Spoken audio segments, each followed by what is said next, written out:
Oilers win 5-4 in overtime against the Florida Panthers, tying up the series as we go back to Edmonton for Game 5 on Saturday night. Now let me be the first to say this. We should not have won that game.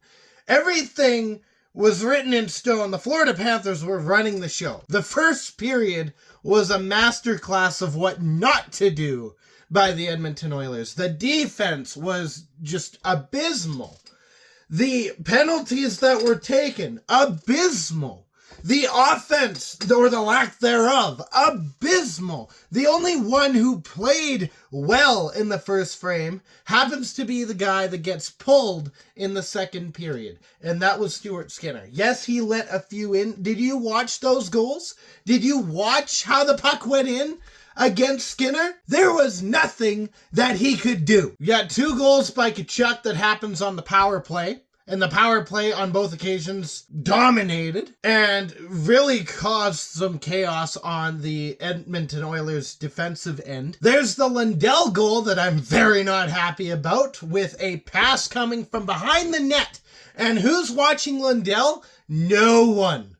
He's all alone. He has all the time in the world. He puts it in the back of the net with ease because these are NHL players and our defense looked like it came from the ECHL. And obviously, the penalties, not great either. Yes, there were some missed calls both ways. I think the first missed call was capitalized on by Edmonton, but there were a couple questionable calls that could have been made that weren't. But aside from that fact, there was a lot of recklessness within the play of the Edmonton Oilers. And the thing about winning hockey games is you're never going to win a game or score a goal or make a defensive block or do anything from behind the glass in the penalty box. So stay out of the box! This is something from last game I thought Edmonton would have figured out. They definitely got away with some stuff. Both teams did.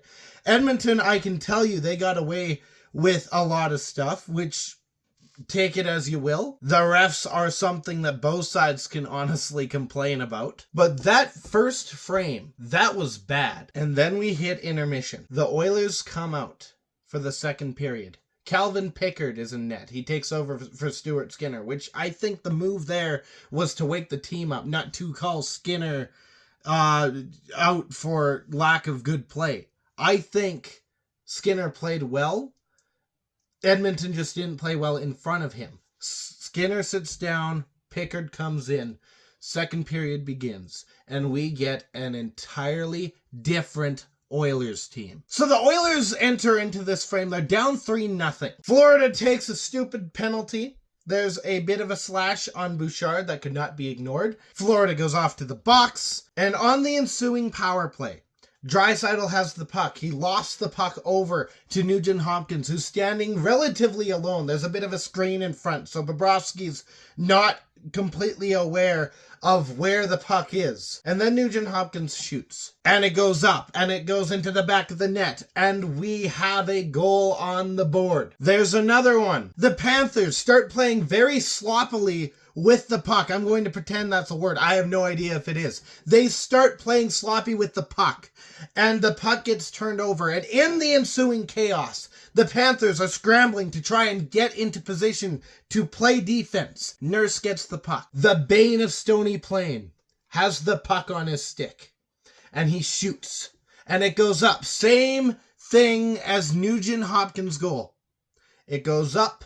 It goes over the shoulder. It goes into the back of the net. We're within 1. And Edmonton's figuring out a pattern. Third goal comes later in the frame. There is a scramble in front of Bobrovsky. Everyone's looking for the black disc. Everyone's looking for the puck. They're trying to either clear it or get it into the back of the net. Podkolzin finds it before anyone else does.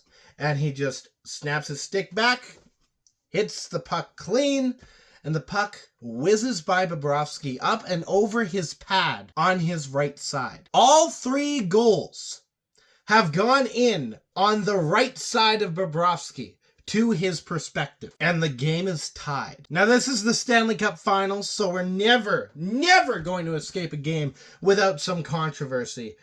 There's a call that could have been made that I think should have been made, that I think all of Edmonton thinks should have been made. It is a clear, cut and dry boarding. Bouchard gets hit up along the boards. Now, to maybe the refs' credit, I think it's stupid regardless. Bouchard was close enough to the boards that it doesn't look like any other boarding I've seen that gets easily called, where he's like 4 or 5 feet away from the boards and he gets shoved into them. But the point still stands. It was in the numbers.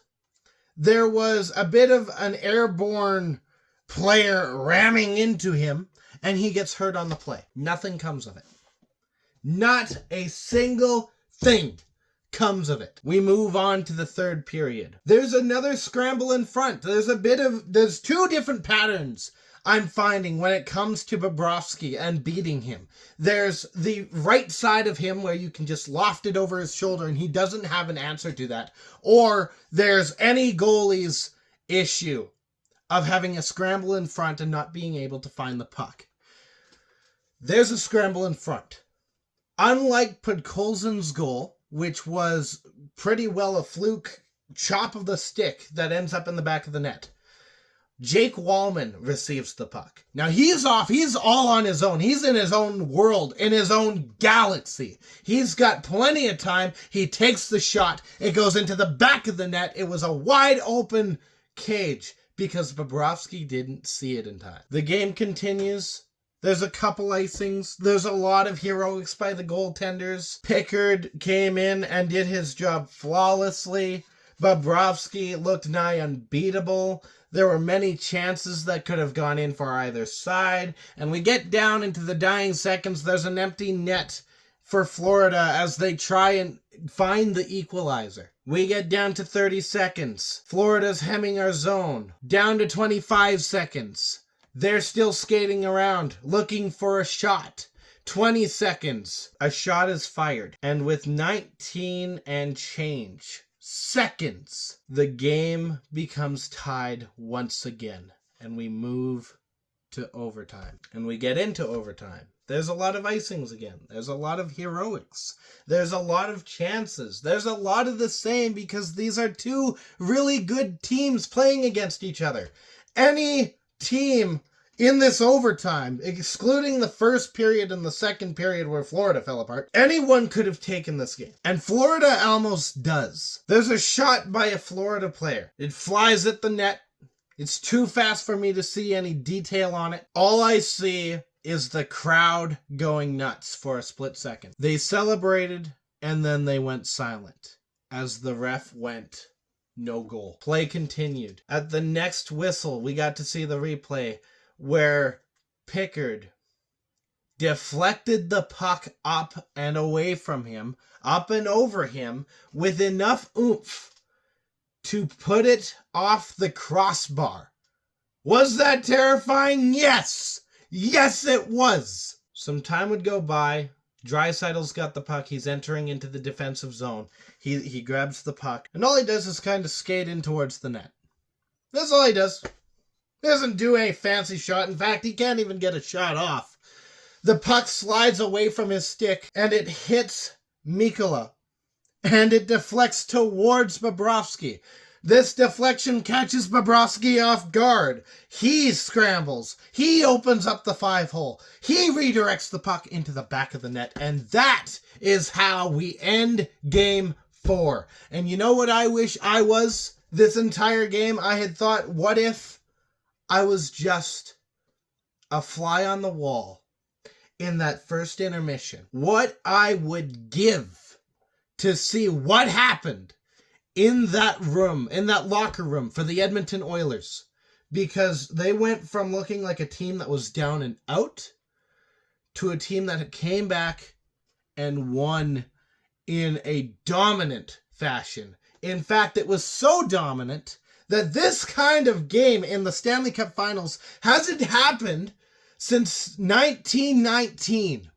106 years ago is when the last sequence like this game happened between Montreal and the first iteration of Seattle in the NHL, the Metropolitans. Edmonton snaps a drought streak for games in the Stanley Cup final where a team overcomes a 3-point deficit to win a game in the Stanley Cup final. I know that's redundant. I'm very good at English. Pulling Skinner was absolutely the right move here. I think maybe there could have been some shell shock in terms of watching what happened with Dallas when they pulled their goaltender, their star goaltender. Granted, I think Skinner is our star goaltender. But I think that choice, that decision, was the right choice. And I think it stems more for waking the team up, getting the team going, than it was to say, okay, Skinner, this is not your night. You need to get off. I don't think Skinner should feel any sort of shame or guilt over how that first period went. Him sitting off was a message to the Edmonton Oilers. It was a message to the defense, to the offense, to go and actually do their jobs and not rely on the goaltender who's sitting there with this unbelievable streak in Game 4s. I do think that the bias got to the Oilers just a bit, and they kind of figured, oh, well, we can relax a little more. Maybe that was the mentality they went in with. And the message worked. We went into the first intermission completely dominated against by Florida on the shot count, which is very crucial if you want to win games. You kind of got to shoot the puck at the net. We were dominated against by the defense. Their power play was clicking, and our penalty kill could not keep up. And there was a lot of sloppy play. Edmonton looked sloppy. They did not show up right away. So thank goodness that Knobloch had this up his sleeve, and he could restart the Edmonton Oilers. It is quite honestly the epitome of unplug it and plug it back in again. So on Saturday, Game 5 happens in Edmonton. Home ice. We've got home ice advantage back, and I'll be back for that. So, in the meantime, stay howling and go Oilers! Thank you so much for watching. If you liked what you saw, you can hit the subscribe button and the like button. I got that order wrong. Share this with your friends. And as always, I'll be back.